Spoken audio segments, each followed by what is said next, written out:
Sup bitches? So, hi guys, Frozen here. Well, I feel exceptionally well right now. I don't know why, it's just like, I just came home and I just feel somewhat happy, you know, everything is going, I guess, awesome today. It's like, I had a good day today for some fucking odd reason. And yeah, of course, we're going to do the Umbrashock raid recap.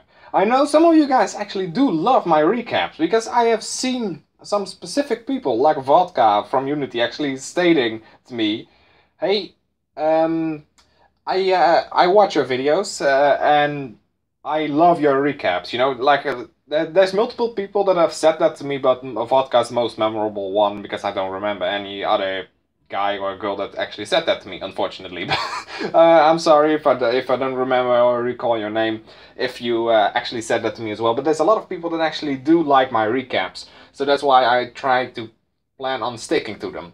Now, of course, we have the group that came in first, you know, it's the TFO usually has the raid advantage. I don't know why, maybe it's because they always have the they just have the advantage, okay? It's just like that maybe they have heavier jammers in raids rather than wars, of course, because wars is kind of like sometimes NWO takes it, sometimes LGX even takes it, and sometimes TFO takes it. So it's kind of wars, you never know. With raids, it's more like TFO gets number one more in raids. I don't want to say that they always get it in raids, because that would be untrue, of course. But yeah, here we have Muffins, we have Knights of Trust, Inglorious Bastards, and you guys might have seen in my latest recaps that I don't really go that much into the alliance business anymore, in terms of like what guild is what alliance. Sometimes I go by their alliance just because I know them, but that's about it. The Terrible Bones, I was in there for a good month, I believe. Yeah, even over a month I was still in there. And that recap or that review is coming soon, by the way. Then we have High and Mighty Bacon Slayers Imperial HO. Don't really know what that is, but maybe Imperial Habitual Offenders or something. I know that HO means Habitual Offenders in the sentence of the tag, but I don't know, honestly. So we also have Q-Mob Angels Rock.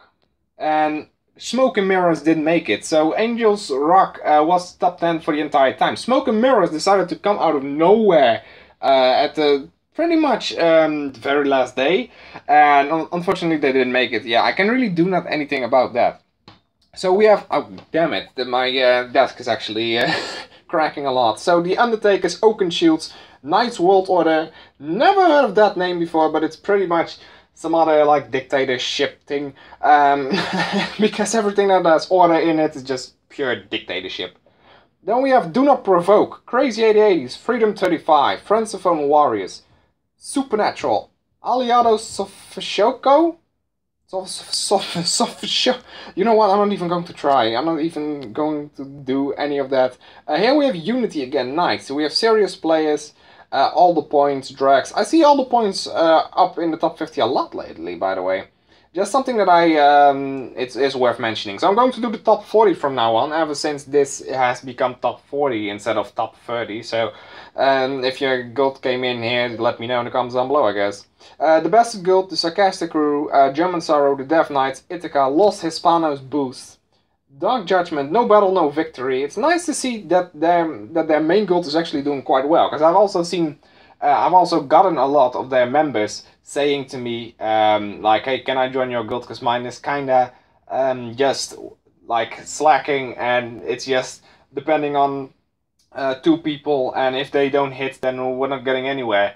And that's kind of a shame, but hey, every guild has its flaws, and especially a family, because No Battle, No Victory is one of the biggest, I guess, main guild, sub-guild cultures out there, because they have like 6 sub-guilds. I'll go over that in a bit. Snowwalls, Active Dodge, the Virgin Freaks, Dirty Motherfuckers, the Wing Divers, the Mystic Guild, Hand Over Mouth, and Wrecking House.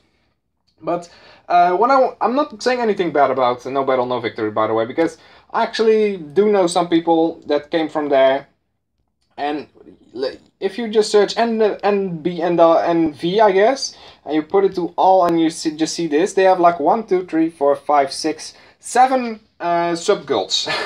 They have 7 sub-guilds, and all of them are maxed, completely active, by the way, and so they are doing quite the thing, but like, you first have to find all of them, because I don't think that all of them are really running all too well. I mean, I know how they actually work, and they do have a lot of, I guess, members in them. But if you like put all of the members that they have into the one guild, let's just say you can fill maybe 3 guilds out of these 7 guilds that they have. So that's still a lot, by the way, but it's like, why would you split those 120 people up into 7 guilds if you can also put them into 3 guilds? I mean, it's like, it doesn't really make sense to me.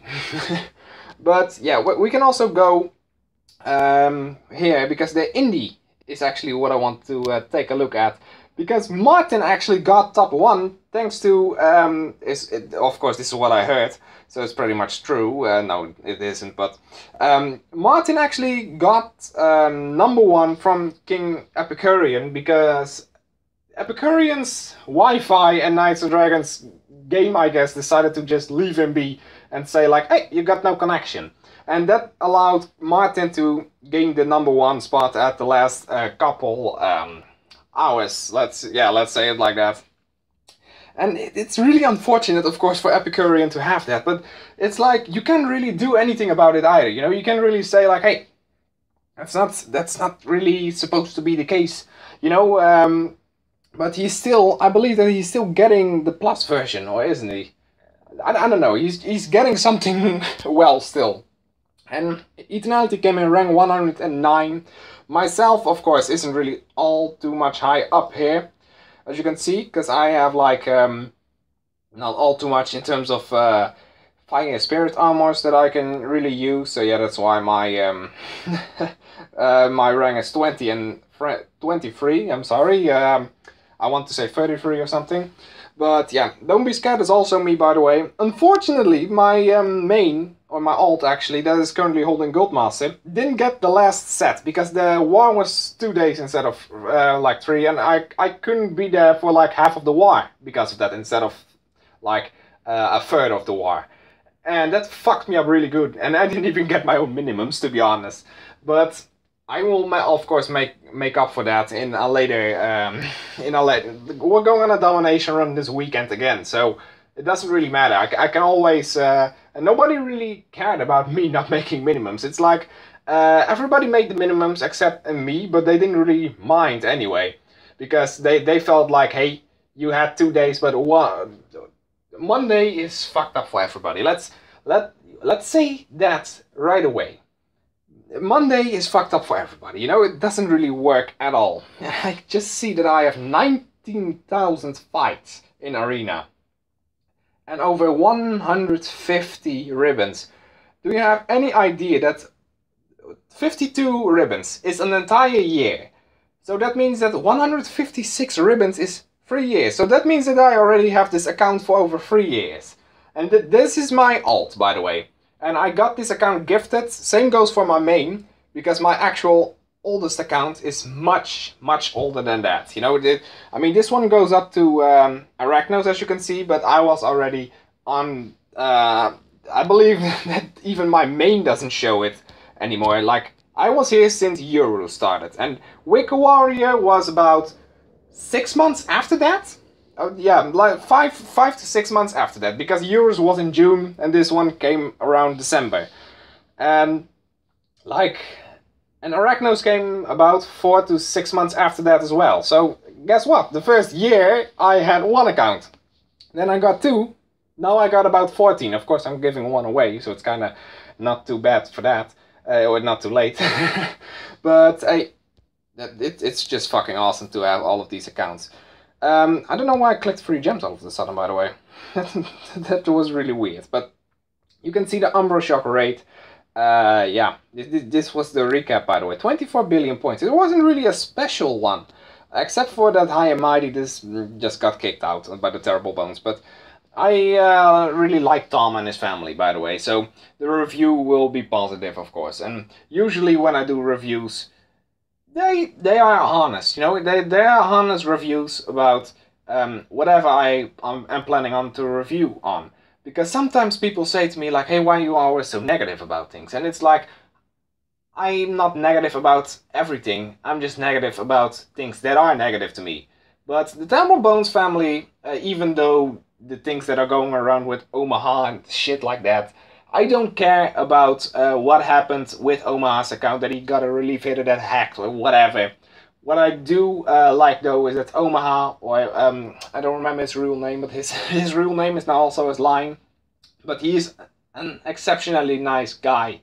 You know, maybe some have experienced otherwise, but this is how I experience it. So just don't judge too easily, just by appearance, of course. You know, because people decided to judge Omaha itself by a relief hitter that hacked. And you know, his relief hitter is not him, okay? Yeah, you can say that I'm defending him right now, right away. But it's like, people judge too soon, is my point with this. And I hate it when people decide to judge, and especially when it's too soon, you know, because just let's take an example. When you're sitting in the bus and there's a new somebody that comes in and checks in, you always look at that somebody and from top to toe, and you're like, nice clothes he's wearing, or nice hair, or maybe fucking awesome shoes, or whatever, you know. That's already judging. I mean, it's positive judging, but there's also negative judgment, and that is what happened with Omaha in this case. Which is unfortunate, because I don't want that to happen to pretty much anybody, and especially not me. Because if there's somebody being judged here, it's always me. But hey, I have learned to deal with that, because I know I'm weird, and that's the way it is, you know. And people like me for that, people hate me for that.